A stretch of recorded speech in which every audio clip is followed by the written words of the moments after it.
I'm Barbara Britt, and I'm a motivational speaker that comes to you with action steps. I consult with businesses, again, bringing in those action steps, helping them to build the culture of their company so that everybody from the CEO to the person that's locking and closing the door on the way out feels valued and their strengths are utilized. And then I do professional coaching for people that want to grow and walk. I walk beside them, helping hold them accountable, but mostly listening and helping them to develop and create that vision that will complete them. So again, I'm Barbara Britt, motivational speaker, business consultant, and professional coach. And today, I'm so thankful that you joined me. We're going to be talking for the next 2 sessions about standing up.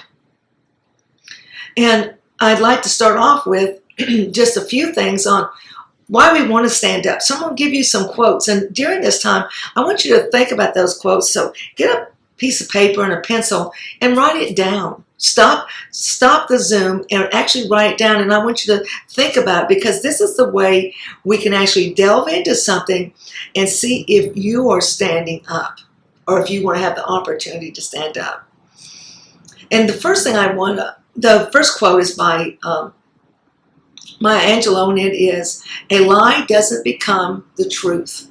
Wrong doesn't become right.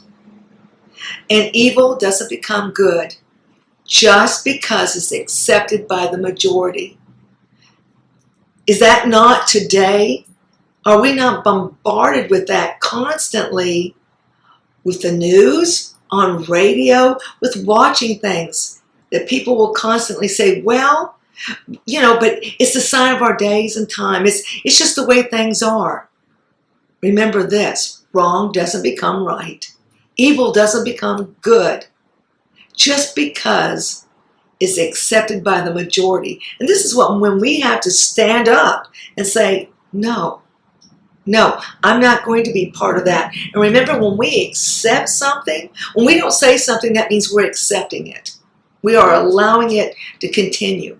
The next quote that I feel really strongly about is, a mind that is stretched by a new experience can never go back and into its old dimensions. And that's by Oliver Wendell Holmes. Is that not the truth?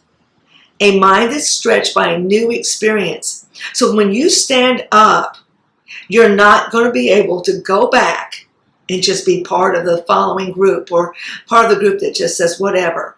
If I just give it over to the person that yells the loudest, that towers over others, even if they're not standing for what's right. Never again am I just going to sit back and let it go on that way. So those are 2 quotes today that I want you to think about as we're going over this training. Again, I promise to give you action steps, things that you can do to absolutely make a difference. So I'm going to tell you again, let's start standing up for what we believe in.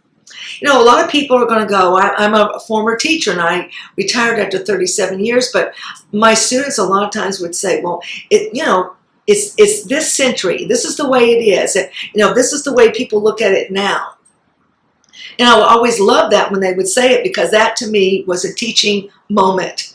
A teaching moment is when something comes up and organically you can actually break it down and see if you can find all the textures and the substance and see if there's any truth or data behind it. And when they would work it out, it was funny, because when they would get up, then they were talking to me about, that's just not right, Miss Britt, no matter if people are doing that today or not. And I always loved it because it was a time for them and myself to go back over something. Is it right? Is it something I can stand up for? If I can't stand up for it, it's not right. It's not right if I can't do that. So I want you to think about stand up. Stand up tall. Stand up for what's right. Stand up for what's just. But basically stand up for humanity. Humanity counts. How we live our lives count. So stand up. When I stand up for something, it helps me to build my self-respect. And I will tell you this, if I do not respect myself, I cannot extend it to someone else. There's no way I can possibly do that. But once I have respect for myself, I can go out and I can help others to build theirs. Now remember, when you don't have self-respect, when you have hate or discontent with yourself, if you don't believe in yourself, hurt people hurt people. And I will tell you, nothing's stronger than that. But if you have self-respect, you're not about going out there and hurting someone else. You're about going out there and building others, giving others legs that maybe didn't have them. And when you do that, then the whole surrounding starts changing. Your circle of influence and what they're allowed to do with that circle is going to be unbelievable. So again, stand up, because it does build respect. Standing your ground also gains respect for others. People start looking at the ones that you're around in a different eye, and they start growing. And when they grow into their own self-respect, they are capable of going out and helping others. And I like to think of it as a drop of water, just a drop of water in this flat ocean, and just see the waves go out. And as the waves go out, they start picking up other people. And pretty soon your circle of influence is helping others to stand and build that respect in them. It helps you to view things differently. You know, we are so much into that framework of perception, but it helps me to break it apart and say, is it true? So when I stand up for something, one of the first things I have to do before I even stand up is I have to stop, look, and listen. I have to look at others. I have to see what is right and what's wrong. And when I start trying to justify it, I know that I'm not standing up for the right thing. Why do you need to stand up for what you believe in? Why do you do that? You know, how many times have you sat back and not stood up when you were supposed to? And just a little chunk of you started to disappear. Because it's hard to have respect for yourself when you didn't even respect your values. It's almost impossible. I want you to think about when you stand up, it allows others to understand what is truly being said. You can slow the tempo down. You can bring people's awakening into the facts that are happening right then and there. And I want to tell you, are there some things to look for? A lot of you here won't even remember this show, but there was a sitcom years and years and years ago about this family, the Robinson family, that went off into space, and they couldn't be brought back, back to Earth, and so they had a robot, and they just had adventures. But they had this robot that looked after the younger boy, and his name was Will Robinson, and he would say, "Danger, Will Robinson, danger." And I guess because of the age I was at that time, that has stayed with me all my life. When I'm in a situation or something that I know I should be standing up for, or something that's not my value system, I get that feeling, danger, danger. And I start looking around and evaluating my circumstances. Is it something that's helping me? So, when we go to think about standing up, we really have to think about what's happening with us. So, but what if I didn't stand up for that seed of belief? What if I didn't stand up for the fact that someone at the age of 2 is such a creative force, and that they have a right to start expanding their knowledge. They have a right to be built around love. They have a right to have love or surrounding them, the ability to learn and gain something. They have that right. Not only do they have that right to have that existence in place, but they have the right to start off with that other child across town that has a lot more than them. And I have to be able to stand up for those types of things. If you don't, that idea, that budding idea you have that could absolutely change humanity gets lost. Yet that opportunity can get lost if you don't stand it. So what if I don't stand up?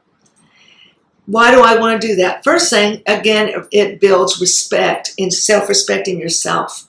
And you can't do anything when you do not respect yourself, you can't absolutely spread good. You can't build. You can only tear down.